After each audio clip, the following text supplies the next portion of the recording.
Hi സുഹൃത്തുക്കളെ, രാവിലെ തന്നെ കണി കാണാൻ ഇറങ്ങിയതാണ്. പിള്ളേച്ച ഉദ്ദേശിച്ച കണിയല്ലല്ലോ, ഇത് നമ്മുടെ പാലക്കാടിൻ്റെ പ്രകൃതി ഭംഗിയായ സ്ഥലം.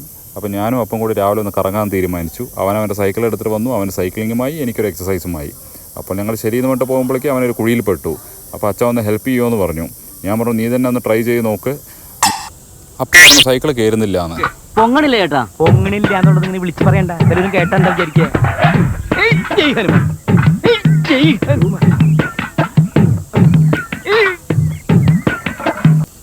ഇന്നച്ചനെ മനസ്സിൽ ധ്യാനിച്ചുകൊണ്ട് ഞാൻ അവനെ ഹെൽപ്പ് ചെയ്തു. അങ്ങനെ കഷ്ടപ്പെട്ടിട്ട് എങ്ങനെയൊക്കെയോ സൈക്കിൾ പുറത്ത് വന്നു വന്നതിന് ശേഷം പോണ വഴിക്കാൻ മരങ്ങളുടെ അടുത്തെല്ലാം സംസാരിക്കുന്നുണ്ടായിരുന്നു. എന്താണാവോ സംസാരിച്ചത് എനിക്കറിയില്ല. അതിനുശേഷം ഒരു മഴൻ്റെ കാറുണ്ടായിരുന്നു. അപ്പോൾ റെഡിയായി കുടയൊക്കെ പിടിച്ചിട്ട് നമുക്ക് വാക്കിംഗ് ചെയ്യാമെന്ന് പറഞ്ഞിട്ട്. അപ്പോൾ കുറച്ച് വീഡിയോസ് എല്ലാം എടുക്കാൻ വേണ്ടി ഞാൻ അടുത്ത് പറഞ്ഞു, ഷൂട്ട് ചെയ്തടാ മോനെ, നമുക്ക് കുറച്ച് വീഡിയോസ് എല്ലാം എടുക്കാമെന്ന് പറഞ്ഞു. അപ്പോഴേക്കും നല്ല മഴ പെയ്തു. അപ്പോൾ ഞങ്ങൾ പരിപ്പോടിയും ചായയുമായിട്ട് എൻജോയ് ചെയ്തു.